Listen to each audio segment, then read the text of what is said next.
काफ़ी इमरजेंसी में ये प्रोग्राम आपका मैं कंडक्ट कर रही हूँ। अल्लाह ताला मेरे लिए भी आसानी करे और आप लोगों को भी बात की समझ दे। मैं बस जो जहाँ से मुझे मरियम ने बताया था, मैं क्योंकि वक्त कम है और वो चीज़ें हैं, तो मैं बस एक एक शेर को पढ़ती जाती हूँ और उसके बाद फिर हम उसको देखते जाएंगे। वो शायद यहाँ से वो शुरू हमें ये करना है। जवानों को सोज़े जिगर बख्श दे, मेरा इश्क मेरी नजर बख्श दे। ये अल्लामा इकबाल की जो दुआ मांग रहे हैं उम्मत मुस्लिमा के लिए, उस दुआ की एक कंटिन्यूएशन है कि वो अपने नौजवानों से, यानी अब जवानी और नौजवानों की अहमियत हमें यहाँ पे पता भी चलती है कि सिर्फ एक उम्र के लोग और एक नस्ल के लोग अगर बात को समझ लें और उस बात को लेकर चलें, तो वो नस्ल जब खत्म होगी तो वो मैसेज भी खत्म होगा। तो असल उनकी दुआ ये है कि ये जो मैसेज है ये कंटिन्यू रहे, ये तड़प जो है ये जारी रहे और लोग इस तड़प के साथ शामिल होते रहें। तो वो मिल्लत के नौजवानों के लिए ये दुआ मांगते हैं कि जिस गुदास से, जिस सोच से, जिस तड़प से आशना हो गया हूँ, मैं इसको जान गया हूँ, और जिस तरह मैं अल्लाह के इश्क का परस्तार हूँ, और जैसे मेरी निगाहें जो हैं वो मेरा इश्क मेरी नजर बख्श दे। ये जिस तरह मुझे एक अल्लाह ताला की तरफ से एक नजर ऐसी अता हुई है कि जो मैं चीजों की हकीकत को समझ पा रहा हूँ, ये सलाहियतें जो हैं ये अगली नस्ल के अंदर भी मुंतकिल कर दे, नौजवानों के अंदर भी वो तड़प और वो सोच जो है वो आ जाए।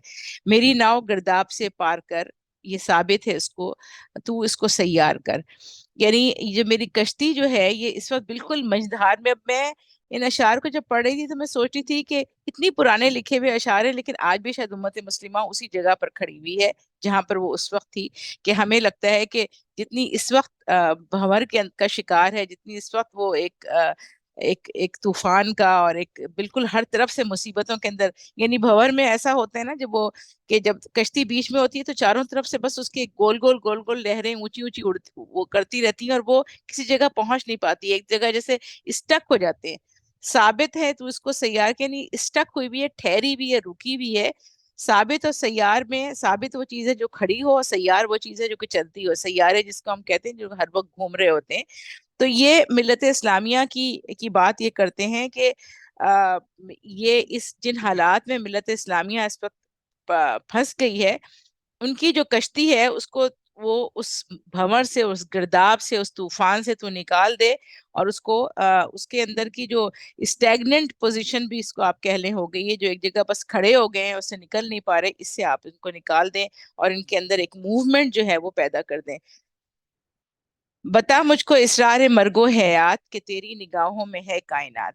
और यानी मुझे जिंदगी और जिंदगी के जितने भी राज हैं, और मौत के बाद के जो राज हैं, वो तमाम मेरे सामने जो है वो वाजे हो जाएं। इसलिए कि तू तो हर चीज को जानने वाला है, तेरी निगाहों में है कायनात, कि एक अल्लाह है जो हर चीज से वाकिफ है, हर चीज से बाखबर है और उसके हाथ में सब कुछ है। तो मुझे आप जिंदगी गुजारने का और यहाँ पे रहने का मकसद और इस यहाँ से जाने के बाद की जो मुझे फिक्र है, वो तमाम चीजें जो है वो मुझे अता कर दीजिए। मेरे दीदाए तर की बेख्वाबियां, मेरे दिल की पोशीदा बेताबियां। यानी अब वो कहते हैं कि मैं जिस तरह से मुब्तला हूँ इस उम्मत के दर्द में, तो उसकी वजह से होता क्या है कि इस उम्मत के जवाल को देख के, इसकी इस मुसीबतों को देख के, परेशानियों को देख के मेरे दिल का ये हाल है कि जब मेरा दिल इतना रोता है कि मेरी आंख भी खुद ब खुद नम, मतलब वो नम हो चुकी है। मेरी आंख उसकी वजह से बहती है उस गिरिये में। और ये चीज मुझे रात भर बेचैन रखती है, मुझे रात भर बेख्वाब रखती है, मैं उसकी वजह से सो नहीं पाता। मेरे दिल की पोशीदा बेताबियां। और लेकिन मतलब अफसोस की बात यह है कि मेरे दिल की इस हालत को कोई जान भी नहीं पा रहे मेरे अतराफ के लोग।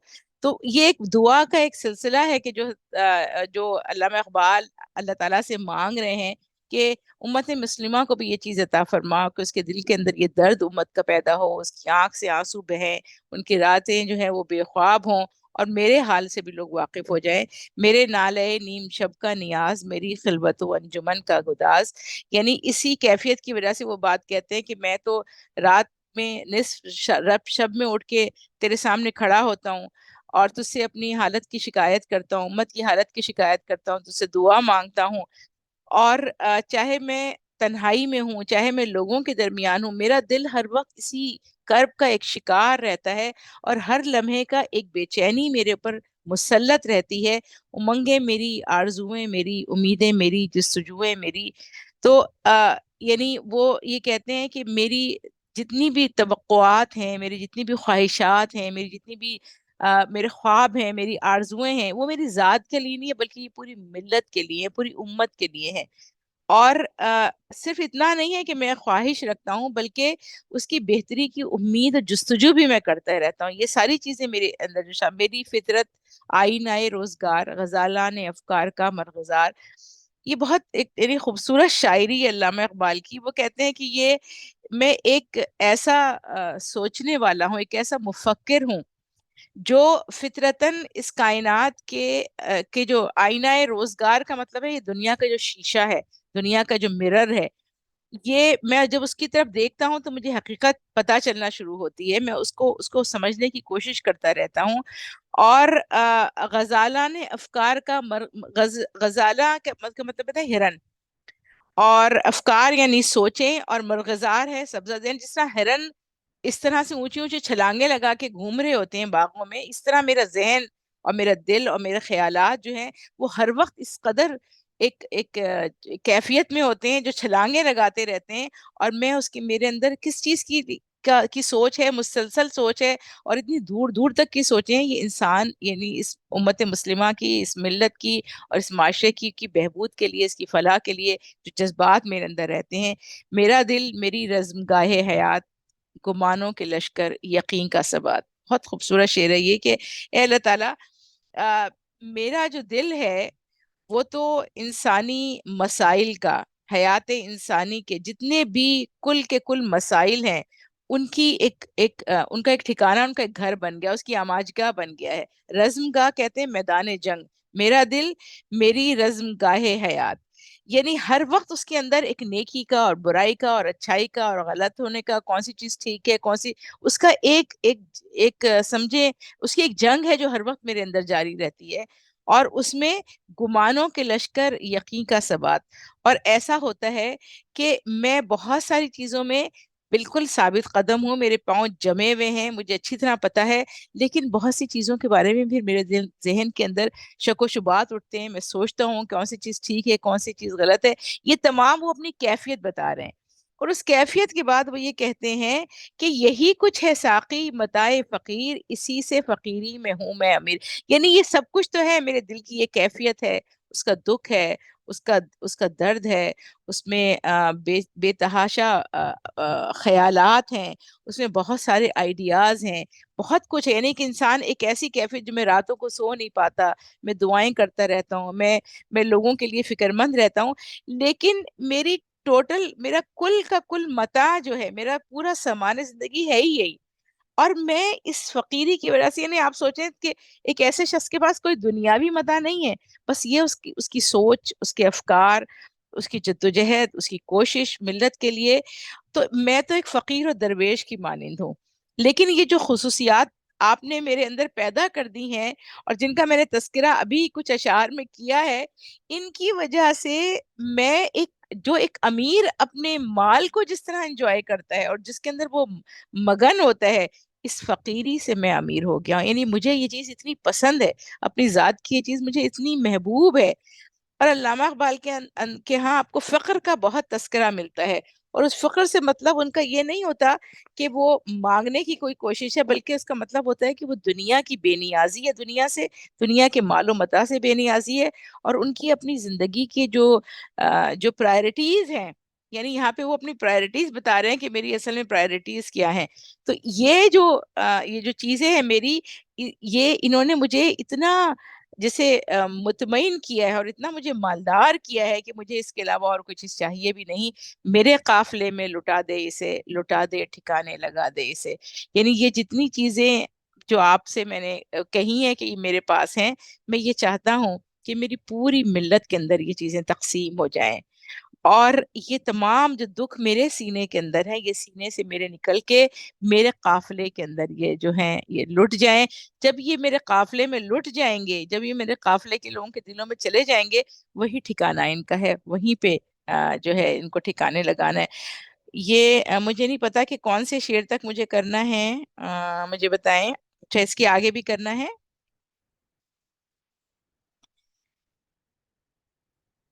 अच्छा। दमादम रवा है यमे जिंदगी, हर एक शय में से पैदा रमे जिंदगी। यम कहते हैं दरिया को या समंदर को, और रम कहते हैं किसी चीज को मूव, कीप ऑन मूविंग, उसका उसका चलते रहना। दमादम रवा है यमे जिंदगी, यानी आ, ये जिंदगी का जो जो कारोबार है जो चल रहा है हर लम्हे ये जारी है। यानी ऐसा नहीं है कि मैं अगर खड़ी भी हूँ, मैं साबित हूँ और मैं अपनी जगह पे वो हूँ तो जिंदगी का कारोबार रुक गया, नहीं, वो तो चलता चला जा रहा है। हर एक शय से पैदा रमे जिंदगी। और अफराद की जो जो अमली जद्दोजहद होती है, उसने असल में इस जिंदगी के अंदर जोशो खरोश पैदा किया है। और उस वजह से इंसान के काम करने की वजह से हर चीज में तरक्की के आसार हमें जो है वो नजर आते हैं। इसी से हुई है बदन की नमो, कि शोले में पोशीदा है मौज दूध। अच्छा, दूध कहते हैं धुएं को, और नमू जो है ये किसी चीज की नमूद है, ये जाहिर होना। इसी से हुई है बदन की नमूद, के शोले में पोशीदा है मौज दूध। कि जिस तरह आग के शोले में बहुत सारा धुआं होता है मौजूद, जब वो शोला बंद हो जाता है, आप सोचें, देखती हैं जब शोला नहीं होता तो धुआं होता है, तो उस शोले धुएं की एक जो पूरी एक चीज निकलती है, वो शोले के पीछे वो छुपी हुई होती है। इसी तरह इंसानी जिस्म की जो असल जो उसका जिसे कहते हैं जस्ट है, उसकी असल जो मता है, वो इंसानी जिस्म जो है वो उसके अंदर छुपी हुई होती है। और ये जिंदगी उसे वो वजूद अता करती है, यानी उसके अंदर की जब तक बेताबी नहीं होगी, तड़प नहीं होगी, हरकत नहीं होगी, फालियत नहीं होगी, उस वक्त तक ये मेरा वजूद जो है वो बेकार वजूद होगा। यानी असल उससे मुराद ये है कि इंसान की असल शय जो है ना वो उसकी रूह है, हयात है। वो असल में जो चीज है कि जो उसको चला के रखती है। गरां गर्च है सोहबतें आबोगिल, खुश आती है खुश आई उसे मेहनत आबोगिल। यानी हर तौर पे हम ये कहते हैं आबोगिल यानी दुनिया है ये, कि जिंदगी को पानी चाहिए, मट्टी चाहिए, ये तमाम चीजें उसके उसको चाहिए तो होती हैं, लेकिन वो इसके अंदर रहना गवारा नहीं करती। ये इससे बाहर निकल के और मतलब कुछ और चीज भी चाहती है। और वो चीज क्या है? वो उसकी आखिरत है जो वो चाहती है। लेकिन वो उसको बर्दाश्त इसलिए करती है कि यही चीज वजूद उसको आखिरत के अंदर जिंदगी जो है ना वो अता करेगा। ये साबित भी है और सैयार भी, अनासिर के फंदों से बेजार भी। ये यानी जिंदगी जो है ये ऊपर के चारों अनासिर के साथ जुड़ी हुई नहीं, आग पानी मिट्टी और हवा, ये अनासिर है, इसमें जकड़ी हुई भी है। और इन्हीं की वजह से वो कायम और दायम भी है, और उन्हीं की वजह से उसको तरक्की के मौके भी मिलते हैं। इसलिए ये यानी ये इसका ठहराव भी इसी से है और इसका इसका चलना भी इसी से है। और ये जिंदगी के यानी जिंदगी के जुमला जितने भी ये अनासिर हैं ये उसके लिए नागुजीर है। ये वहदत है कसरत में हरदम असीर, मगर हर कहीं बेचगू बेनजीर। ये वहदत यानी इकट्ठा होना, और कसरत यानी कसरत होना। असीर कहते हैं कैद को, और बेचगू का मतलब होता है बेमिसाल। यानी जिंदगी तो अमलन ज़हूर वहदत है, लेकिन इसमें बेशुमार अशिया मौजूद हैं, वो कसरत की आईनादार हैं। हालांकि इंटरेस्टिंग बात यह है कि इसकी हर शय जुदा है, हर मंजर अलग है, हर चीज दूसरे से मुख्तलिफ है। और एक शय की ही जहत दूसरी शय से, यानी हर चीज दूसरे से बिल्कुल अलग है, हर कहीं बेचगू बेनजीर। हर चीज अपनी जगह बेहद इंपॉर्टेंट है, बेहद अच्छी है, लेकिन वहदत भी है और उसी के अंदर कसरत भी है। मुझे बताइएगा जहां मुझे रुकना है, टाइम मेरा हो चुका है वैसे।